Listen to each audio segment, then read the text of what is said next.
Alright. Hello, YouTube, and welcome back to another Before and After. Today, we're looking at scary stories to tell in the dark, and I forced my friend to be in this. Yep. Hi. So, what do you think it's gonna be like? It looks like I could see several cliches in the trailer, like, already. Okay, like what? Like, oh, let's go in the mysterious dark house. Oh, I'm home alone and the kids are home alone at night. Well, I mean, that does happen. So. Yeah. And to be fair, I've gone in a few abandoned buildings. Okay. One day I'll find a haunted one. One day. So, yeah, I'm kind of excited because it's like a horror anthology. We haven't had like a mainstream one in a while. Yeah, so that'd be interesting. I mean, like, we get, like, some, independent ones pretty often, but it's been a long time since, like, mainstream. Like Tales from the Crypt or Tales in the Dark, Tales from the Dark Side, stuff like that. We haven't really had something like that in a while. Yeah. So, I mean, like, you like Crimson Peak, right? Yeah, it's been a while since I've seen it, like. Well, this is produced by the guy who did that. Maybe it'll be So, good. like, directing it, he's just producing it. Didn't really write it either, but, you know, I mean, he's giving it money, so. Maybe it'll be good. At least he finished a project. Seriously, that guy hardly ever finishes any project. Yeah. He's been working on, like, a Pinocchio project for years now. Like the original Pinocchio? Oh, yeah, he wants to do, like, a dark Because I heard the original's pretty dark. Yeah, that's what he wants to do.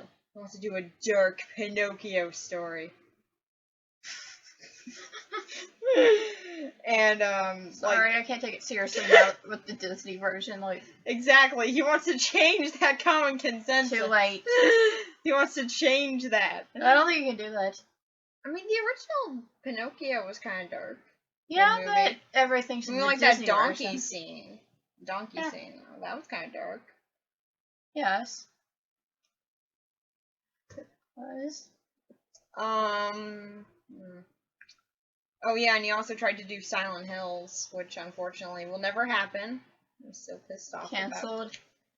Yep. Because of the studio behind it, which screw them.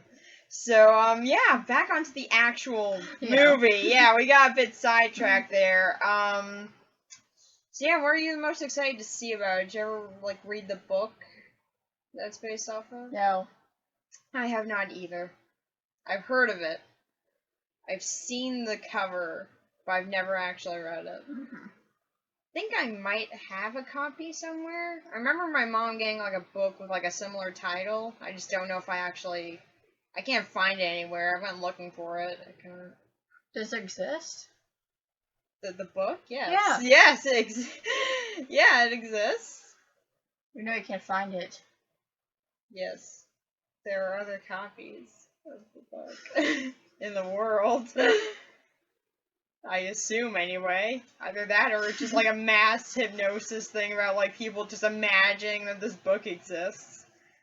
So, you know, it's either or. Either everyone in the world imagine that this book exists, who read it anyway, or it doesn't. I mean, it does. But... Okay, yeah, so yeah. Anything else you want to add to it? Not that I can think of. Okay. So, yeah, I guess we'll see you guys in the after part. Yeah. Alright, so I've now gotten back from Scary Stories to Tell in the Dark, and if I'm being honest, I wasn't really expecting that much from this film. It looked alright, but I had never really read the books, although I'm still pretty sure that I have a copy of it somewhere in this house. I just don't know where. But yeah, I've never read the books, and I was just ready for this to be a jump scare filled mess that was dulled down by being PG-13. Because God knows, PG-13 movies can never be scary. Seriously, this movie creeps me out so much. That's why I love it and own it. But what I actually got from this movie was a pretty solid horror flick. A big part of why that is the characters, who are actually very likable very early on. Well, except for Tommy, but you gotta have an a-hole character that you gotta kill every now and again. I found myself really wanting nothing to happen to these people, like, about when the film began. They're all very likable and very nice. Like, none of them are really mean or anything outside of Tommy, but still, that makes his death a little bit more satisfying. But still, it makes their fates even more twisted, which is saying a lot because this film does not hold back on its death scenes, which, I mean, okay, it kind of does because PG-13, we don't actually get to see some of the death scenes, like the one in the big toe. It's weird, he gets pulled into a wall. The horror? I don't, like, I guess something else happened beyond that wall. I just don't know what exactly. I was expecting to, like, find his corpse with, like, his toe missing or something and, like, being disheveled or something, but no, just a wall. Okay. But still, for the most part, the deaths in this film are very, very intense, which I love. This film really did not hold back despite being PG-13, and I'm so glad about that. It is genuinely creepy at times, mostly from the monsters, which are things that I would really never want to see following me down a dark hallway or something. These are really creepy monsters. How anyone was able to read about these as a kid, I will never know. But what they actually do to these people is horrific in some parts. Like, there are some that I didn't really find to be that intense, like the red spot. That one's just like spiders come out of her. The horror? Yeah, it wasn't. Compared to getting turned into a scarecrow horrifically, yeah, I don't really find spiders popping out of you to be the really scary one out of the bunch. I mean, if I were in that scenario, I probably wouldn't be that in favor of it, but in comparison to all the others, that one just didn't really do anything for me. It's just like, ooh, spiders, oh, the horror. But still, I do think that for the most part, a lot of these kills and the monsters' presentations were done very well. However, if I were to have a critique on this, it's the loud jump scare sound. Now, I will always be in defense of jump scares when they're done right, which they can be. There are a lot of films in the past that have been able to actually pull off genuinely creepy jump scares. But the way they do it is by not having the whole film filled up with them and actually making them be genuinely jarring. Like, you don't really see them coming at all, which, to be fair, in this film, there aren't that many fake-out jump scares, which is nice, but still, when the presentation of the monsters and the scene itself is already creepy, you don't need a jump scare sound effect. This feels like a safety net scare in case the real one doesn't work, which in this case, it should, so it feels incredibly pointless and a bit patronizing that they have to do this in this movie because it just really isn't necessary to me. That's probably one of my biggest critiques on this film, though. The other would probably be that it's not really an anthology, which I guess is more of a critique on the advertising method for it, which made it to be shown as a little bit more of an anthology sort of thing, with a lot of connecting threads, whereas for the most part, it doesn't really have any broken up segments, and it's just, you know, the books writing down these stories one at a time. That doesn't really make it an anthology. So that's sort of more of a critique on the way the film was portrayed as being, not necessarily the film itself. But still, this was probably one of the creepiest modern horror films that I've seen, well, since this. I mean, it's been a while since I've actually been genuinely creeped out by a horror film. Like, The only ones that have really ever done that for me are The Shining, Black Christmas, and The Grudge. But I'm actually kind of happy to add this one onto that roster. I mean, it's not the most scary thing in the world, but these monsters and some of the general ideas of the film are definitely pretty haunting, and I can safely say that it does have its moments of being actually creepy, which I am so happy about. I kind of wish that there was a bit of an unrated cut out there eventually, so, we can see a little bit more of this sort of messed up imagery, but still, for the most part, it works around the PG-13 rating really well and is able to actually deliver some really creepy scares, which I'm very happy about. It's definitely something that I want to give a few more watches, particularly around Halloween, and I recommend you guys do the same. If you're into actually creepy horror movies and just some ones that you can have some fun with too, like around a certain time of year, then yeah, this is definitely a great one to go check out. So, yeah, I highly recommend it. It was a pretty great movie, and I'm surprised to actually be saying that about it. I did think that it was going to be good. I just didn't really expect that I was going to like it as much as I did, and I'm pleasantly surprised to say that I really enjoyed this. So, yeah, I highly recommend it to you guys. I had a great time watching it, and I probably will a few more times. So, yeah, that's pretty much it. Well, okay. I guess I could go into a little bit of spoiler territory here. I don't think there's enough to say, like, for a full spoiler part, so here's where we're gonna be going into some spoilers. But as for those that haven't seen it yet and don't want to be spoiled, this is where you guys can leave. So, spoiler, they defeat Sarah. And, I don't know, it's kind of corny to me. The ending was really corny to me. For a film that's so messed up so much, the ending just didn't really deliver on that to me. It just didn't in the same sense anyway. It just sort of feels like a little bit of a tacked on way to try and get a sequel, which I don't feel like is necessary. This feels like a very self-contained movie. And while yes, a lot of people on Letterboxd have been saying, oh, we gotta see a Harold movie. For one, I don't want this to become The Conjuring. And two, I don't think that we need it. To me, this monster was kind of like a little bit of like a Silent Hill type of character, where it's actually tied into the character that it kills. It's very much, most of these character stories are tied into past experiences. However, unlike Silent Hill and it being a representation of their past trauma, it's more stories that they used to hear around a campfire, or things that just used to creep them out, or still do if it's like a recurring dream.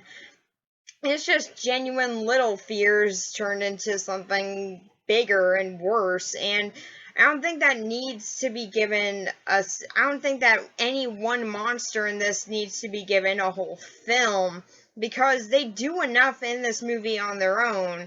I think that they are really creepy, but I don't think they would work for any other character. So, well, yeah, I guess if there is a sequel, they could try and bring back some of these characters and ergo the monsters. I mean, that is what they said they were going to try and do at the end of the film, but still, I feel like this story could just be its own thing. I mean, like, heck, I don't even think that we need to see her trying to bring back all of her friends. We already get the idea of how she's going to do that, and well, we already get that she's going to try and do that, and while we might not know how, I think it's fine with just leaving it out to her imagination. It's open-ended, but I feel like I don't really need to see the rest of it, and I'm worried that they're going to do that. Not because I don't want to see more of these characters, I wouldn't mind that, it's just I don't want the film that I just don't want the original intent of the film to be ruined by a sequel or the like, because that does tend to happen a lot, and I think that this film is good enough on its own to not need that.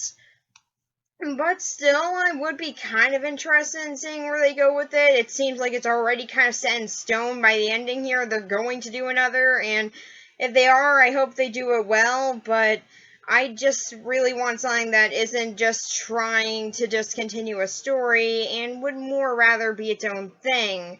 I'm totally fine with this just being a one film, but a really good one film.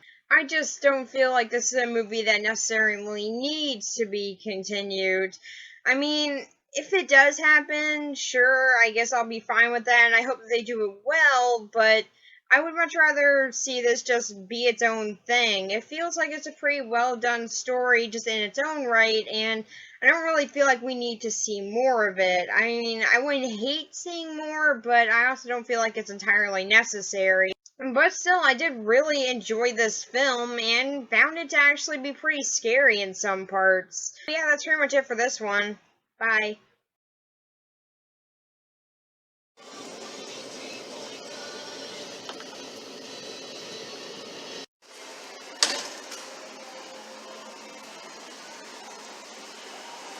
Say hi. Hi. Got it.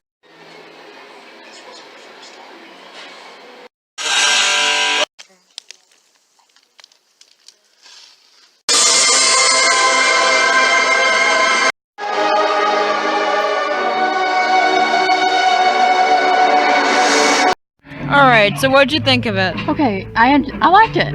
So did I. I actually thought it was way creepier than I thought it was gonna be. Agreed, and I was pleased about that. The monsters were really cool, actually. Yes. I appreciate a horror movie that's actually Wanted to be creepy, not just like, jump scares. not just relying on jump scares. I mean, it used a lot, which was annoying to me, because it felt unnecessary, because it was creepy without that. You don't have to So have it jump just, scares. like, it relied on it for no reason. Honestly, my favorite kind of jump scares is paddle swing jump scares. Which this one didn't have, by the way. It just, like, faded into it. Other than that, you shouldn't really rely on them, but Yeah. you should actually be creepy. Mm-hmm. So, what'd you think of it? Like, you know, overall, like... Okay, I liked it. I appreciate it actually being creepy. What was your favorite story in it? I'm not sure. Okay, I liked the sheriff's reaction to that monster at the end. Yeah, that was hilarious. Just like, what the shit? That's what I would do if I saw that. For one, that was a way too underreacted sort of moment. Just like, a decapitated talking head. Well, a gun will solve this problem. Bang! Well, I think there's definitely going to be another one. I don't know if there will. I feel like there is. I don't know. I feel like on the big ending, like I don't know. I feel like it kind of leaves it open for one, but I don't feel like they have to. they don't have to. But I mean, definitely like they could. fixed the curse. They definitely could make it that way. Yeah. But yeah, like, what was your favorite story and like favorite monster? I'm not sure. Come on, you gotta have a favorite. Was it the Scarecrow? Was it the Scarecrow Herald? Was it the Red Spot? Honestly, The Big Toe? honestly, I found The the- Ringling Man? Honestly, Or Sarah? I found the Ringling one to be creepier. Yeah, that one was pretty messed up. I like the contortions that it did. That was neat. Didn't the Grudge do that? Please don't mention The Grudge to me. I just watched it yesterday and it still constantly haunts my nightmares. Why did you watch it? Because it's a great, amazing movie and it's horrifying as all hell, and I just want to get over my fear and not see Kayako in the hallway every single night. I should probably question that. I do, seriously. That's the thing that haunts me every night is Kayako crawling down the hall with a death rattle. That's terrifying. Have you ever seen it? No, but that actually sounds terrifying. You need to watch it. Okay, watch the original Japanese one, because it's supposed to be way creepier. Watch that one first, then watch the remake. Because I watched the remake first, and that one's scarier to me, but I know it shouldn't be, so watch the original. Okay. The original is actually the third in the trilogy. It's called Ju-On the Grudge.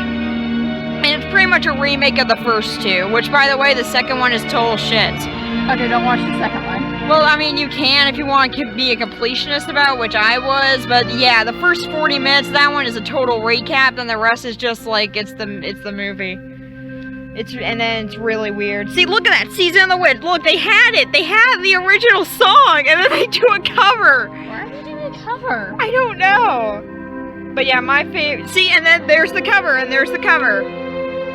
Okay. But yeah, my favorite monster was, I think it was the red room. The one in the red room. Oh, the ones that like just observed him. Yeah, you wanna know why? Uh, Because he couldn't escape it. That was the scary part. The inevitability of it. No matter where he went, he couldn't get out. That was creepy to me. With the other stories, there was a way around it. Just don't fuck with Harold, you'll be fine. Don't eat the toe or give them the toe, which he did not eat that toe. I don't know why he got killed for that. But yeah, just give them the toe, you'll be fine. You know, I mean, the red spot was solved, obviously, in the movie. and she was seen alive at the end. Yeah. Or was she a ghost? Because they did say that she went to the institution. I highly doubt that she got out that quick. But, yeah. So, like, the other ones, there were ways around it. Well, I guess there wasn't really one from the Ring-a-Ling Man, but, like, in the end, he did. Immortal. Maybe if they put it in, like, a steel box, I don't know. But yeah, there wasn't really a way around that one, but in the end, they defeated it. The one that was really inevitable was the red room. That one, you could run anywhere, couldn't get away. We tried, like... Yep. There was just nowhere to run. That's what scares me. Those things are everywhere. That's what scares me, the inevitability of stuff. That's why The Grudge scares me. It's because it's about the inevitability of death. So yeah, you know, happy shit like that, but yeah.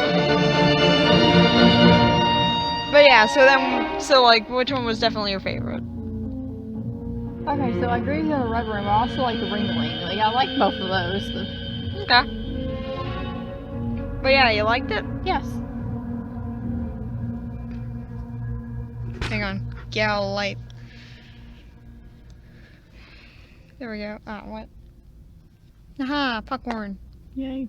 Yeah, you see that? It's popcorn, guys. Lionsgate, who else surprised?